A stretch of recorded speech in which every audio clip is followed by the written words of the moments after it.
Hi, my name is Tiffany Hoang, and this is Zach Jacobs, and this is Alex Garrett, and we are presenting on the Genome Annotation project that the Cell Bio class has conducted this semester.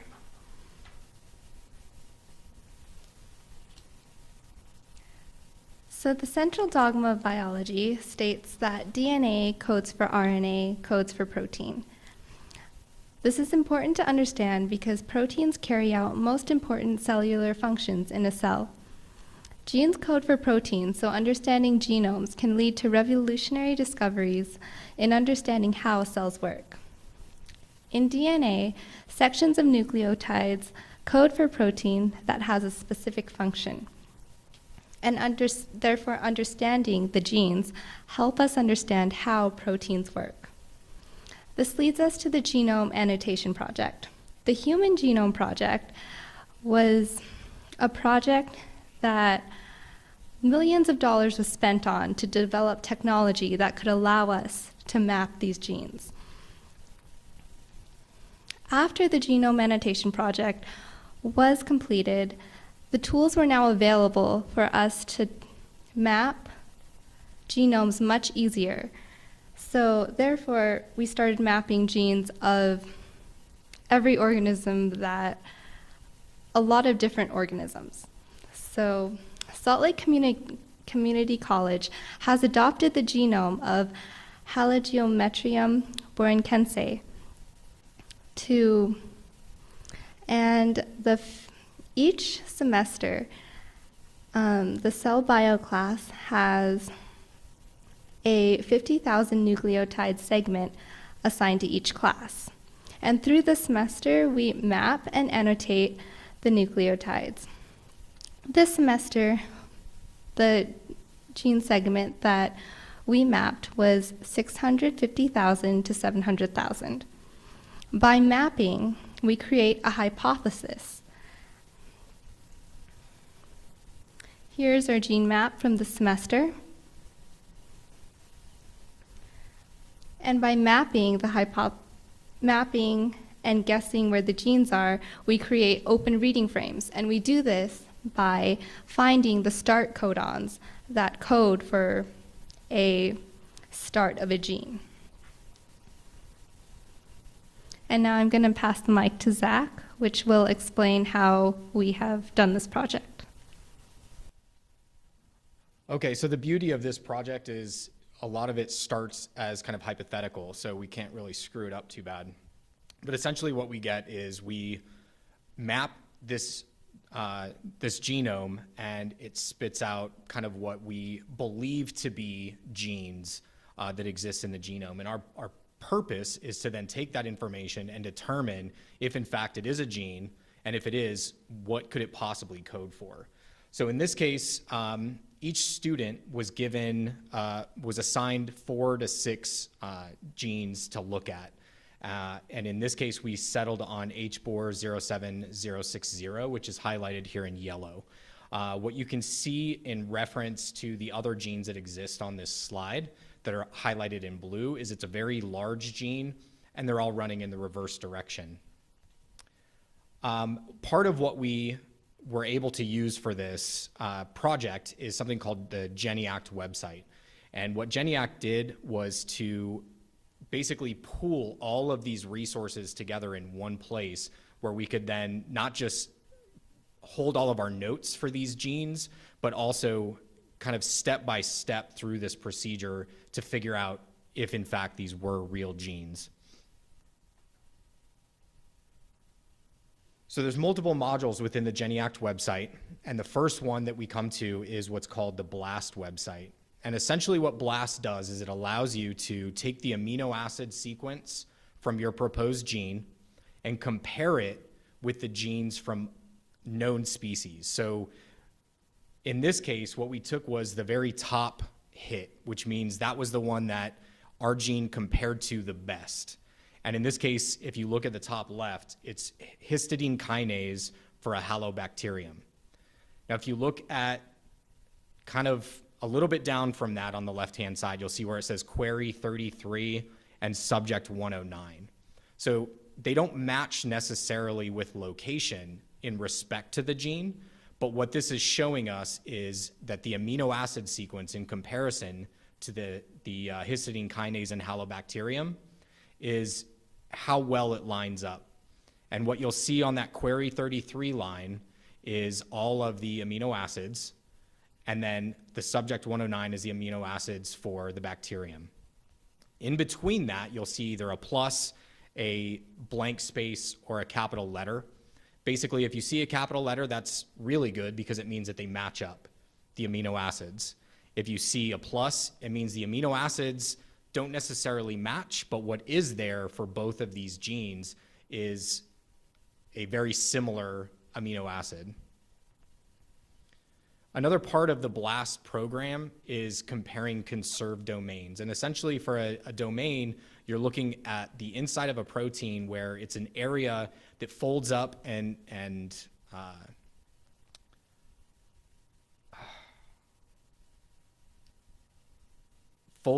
sort of operates independent of the rest of the protein. So our particular gene is that black line that goes across. And then what you'll see in the highlighted regions with the green, yellow, goldish color and the purple is how our gene compares to these other conserved domains.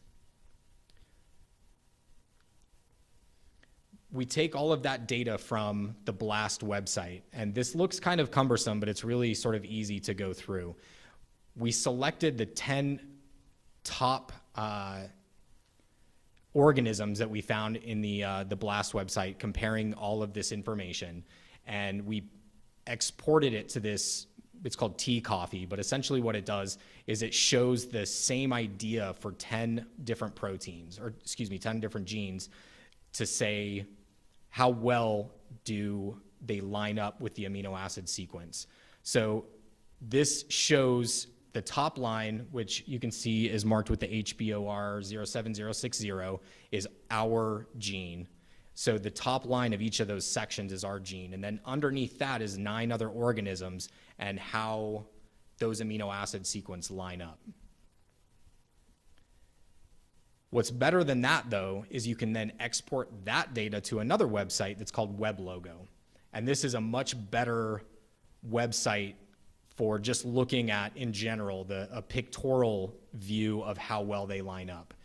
So in determining whether or not this is a true gene, what we're looking at is if we can see in 9 other organisms that have a very similar gene and it matches up with our proposed gene, then the likelihood that our gene is a real gene and does code for a protein is much higher. So with this particular image, what you're looking for is the capital letters, the very large letters. And everything that has a really large letter in it is basically saying all of those species that we pulled have a matching amino acid there. So you can see a lot of conserved areas where our particular organism matches up with these 9 other organisms. So all of this data kind of pools together and shows us that in theory, and we have a strong belief, and we can kind of say that this is a true gene. It does code for a protein because we have all this homology between these 9 other species so that we can really determine that this is a true gene. A lot of hits that we got from the BLAST website had a histidine kinase. Were histidine kinases. So part of what the histidine kinase does, it's typically a transmembrane protein. So the location then becomes really important for how that protein functions. So the next websites and the next modules that we go through help us determine where our particular gene is located. All right, so like before we went to the GeniAct website, which directed us to some programs that allowed us to, let's see if I can adjust this, which allowed us to see the location of the protein by using the actual amino acid sequence and seeing how that Yeah, how that would put it inside the membrane or inside the cell or outside of the cell. Now you can see on our graph here, there are the two peaks there that are in red. Those show where the gene would be inside the cell membrane. And so it's pretty obvious there that we have a couple peaks. And on this graph, it shows that our amino acid sequence, our protein here, is going to start on the outside of the cell. It's going to cross into the cell membrane, and then it will cross back out and will end on the outside of the cell, which is consistent with the other program saying it was a histidine kinase. The location here on our TMHMM is also supporting that, so that was good for us to see. The next thing that you need is you need to have something to take this protein and put it into the cell membrane, or some signaling. As you can see here on the amino end of our protein, it has a lot of signaling. Now normally you would see a cleavage site, or in a lot of cases you would see that, so you'd see a large red line that's going to be, the signal will come off and when the protein goes in the membrane. But here we don't have a cleavage site, we just have that signaling, but it still indicates that our protein does have a method to end up on that cell membrane. The last one that we used was called pSort-B, which kind of takes a whole bunch of databases and compiles the information and does a little bit of work for us, and gives us a value, a probability value out of 10 of where this gene would be located. So for ours, if you can see clear down there, the second one down, I wish I could point to it, but it was a 9.82, or like a 98% chance that it's in the cellular membrane. The other ones were very small, which was good as well. It just supports our hypothesis that it is a membrane protein and that is histidine kinase.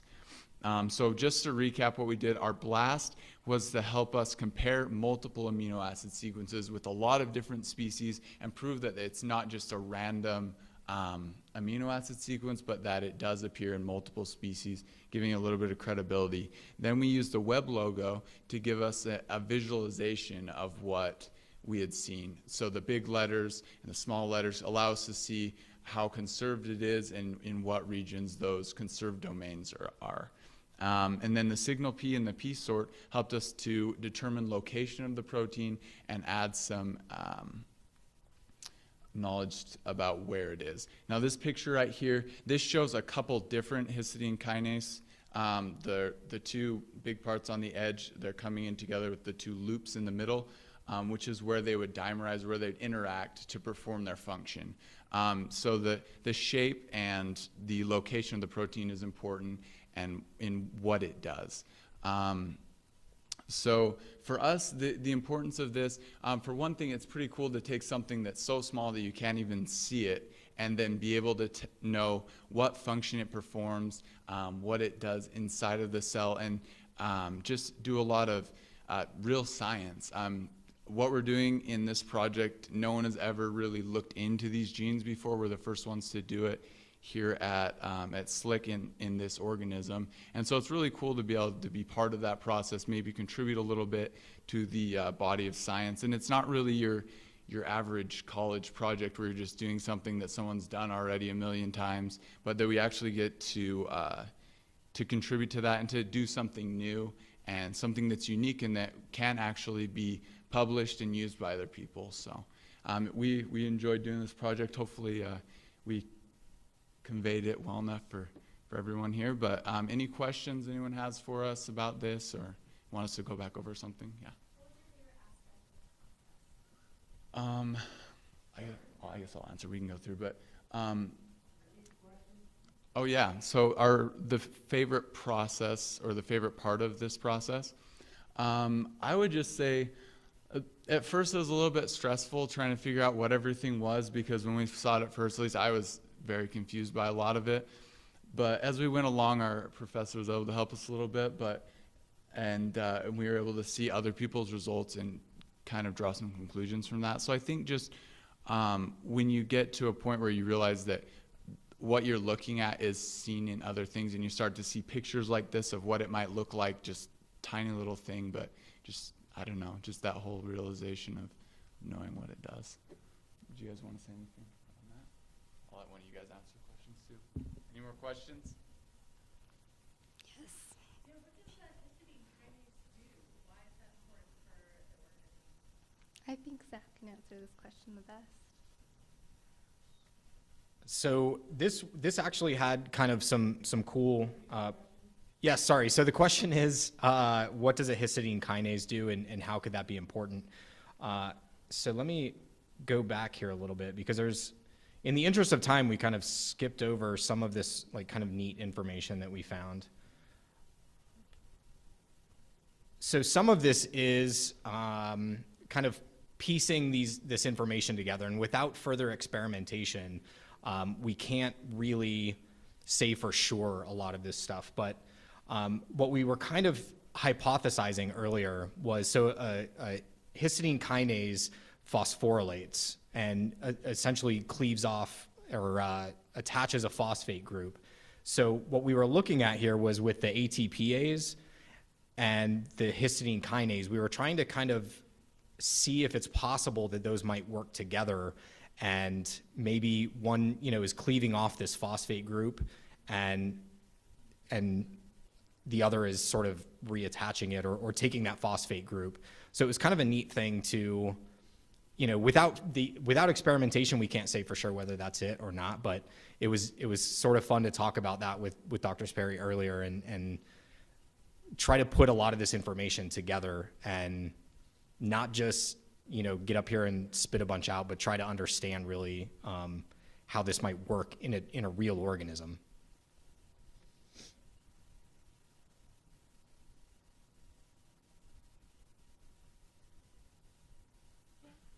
Just getting at her question there, could you show us how the structure of the protein would indicate whether this is involved in the signaling pathway, or how does the structure of this protein enable its ability to be involved in the signaling pathway? Look at your TMHMM domain.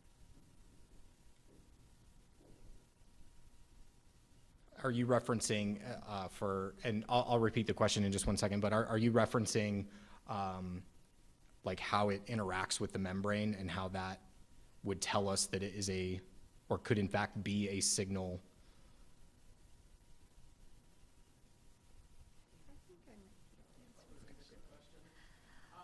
So since we know that some of this protein is located outside the cell membrane and some of it is located inside, to activate a signaling pathway, we have to have something interacting on the outside, making something happen on the inside, a cellular reaction.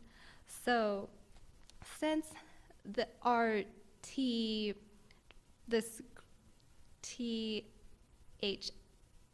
TMHMM, it's kind of hard to say. So since we know that some of it is outside, it is transmembrane, then it could definitely be a communicating factor in transducing a signal from the outside of the cell in, triggering a cellular reaction. Did that address the question? Okay. Any other questions? Well, thank you for your time. We really enjoyed being here.